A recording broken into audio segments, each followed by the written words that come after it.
তাদের এই ভাবনার সঙ্গে দ্বিমত পোষণ করে তাদের অনেক নেতৃবৃন্দ দল ছাড়ার ঘোষণা দিয়েছেন। অর্থাৎ মনে হয় যেন তাদের ঘোষিত আদর্শ বা ঘোষিত ভাবনার সঙ্গে তাদের এই নতুন চিন্তা এটা বোধহয় যাচ্ছে না।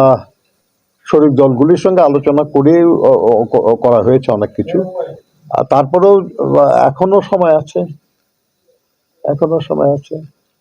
এখনো চূড়ান্ত হয়নি।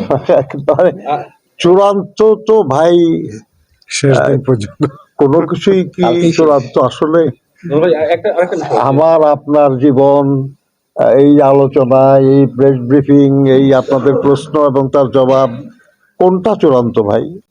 বিএনপি একটা গণতান্ত্রিক রাজনৈতিক দল হিসাবে সব রাজনৈতিক দলের স্বাধীন সিদ্ধান্ত গ্রহণের অধিকার স্বীকার করে। যদি কোনো রাজনৈতিক দল তার আদর্শ,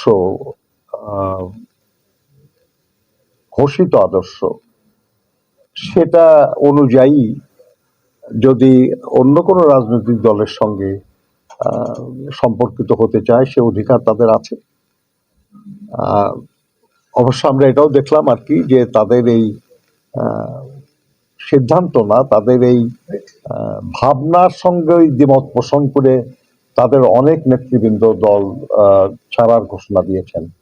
অর্থাৎ মনে হয় যেন তাদের ঘোষিত আদর্শ বা ঘোষিত ভাবনার সঙ্গে তাদের এই নতুন চিন্তা এটা বোধহয় যাচ্ছে না আর কি। যাই হোক, এটা তাদের ব্যাপার, এটা আমাদের ব্যাপার না। না, আদর্শ সমস্যা কি আছে? বা এক নম্বর হলো যে আমরা মনে করি যে আমরা সবাই দেশপ্রেমিক রাজনৈতিক দল, আমরা বিশ্বাস করি গণতন্ত্রে, আমরা বিশ্বাস করি দেশের উন্নয়নে। তবে সব ব্যাপারে যদি একমত হতাম আমরা, তাহলে তো এক দল করতাম, তাহলে তো আলাদা দল থাকতাম না আমরা। আমি কিছু মনে করছি না। আচ্ছা, একটা জিনিস তো জানতে, কারণ আমার মনে করায় কিছু আসে যায় না, কারণ আমি এনসিপিরও নীতি নির্ধারণ করি না, আমি জামাতেরও নীতি নির্ধারণ করি না।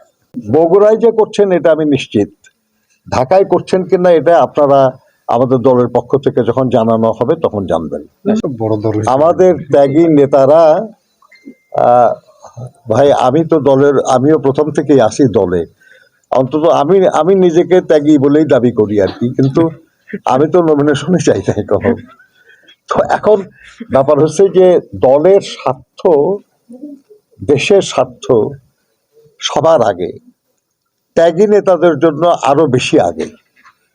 যদি এমন কাউকে মনোনয়ন দিয়ে দলের এবং দেশের স্বার্থ অধিক রক্ষিত হয়, তাহলে সবচেয়ে ত্যাগী নেতারাই সবার আগে সেটাকে স্বাগত জানায়।